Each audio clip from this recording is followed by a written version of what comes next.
இதுதாங்க பெருந்தும்பை அல்லது பேய் விரட்டி இலை. இது நேர்மறை ஆற்றலை வெளிப்படுத்தக்கூடியது. இப்போ பாருங்கள், உங்கள் முன்னாடியே ஒரு தீயம் ஏற்றி காமிக்கிறேன். இப்போ ஒரு பாருங்கள், இந்த குழந்தை தலையேன்னு வச்சுக்கோங்களேன். இந்த தலையை பிடுங்கிக்கலாம்.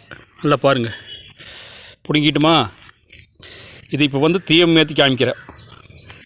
இப்போ இந்த அகல் விளக்கு இது அதில் ஒன்றும் இல்லை. இப்போ இந்த இலை இப்படி வச்சுட்டு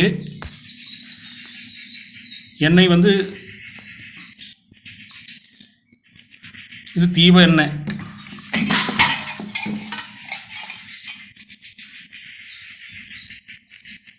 இப்போ ஒன்றும் பண்ணுறது இல்லை. இப்படி வச்சு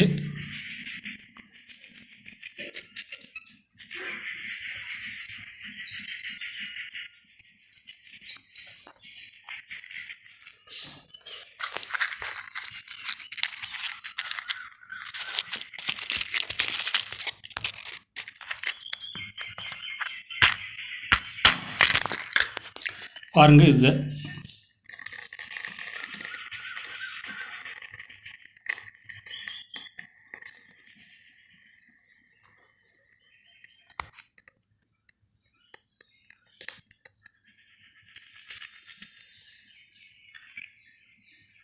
நேர்மறை ஆற்றலை வீட்டில் இது சாயங்கால நேரம் இது இப்போ உள்ள காலையிலையும் சாயங்காலமும்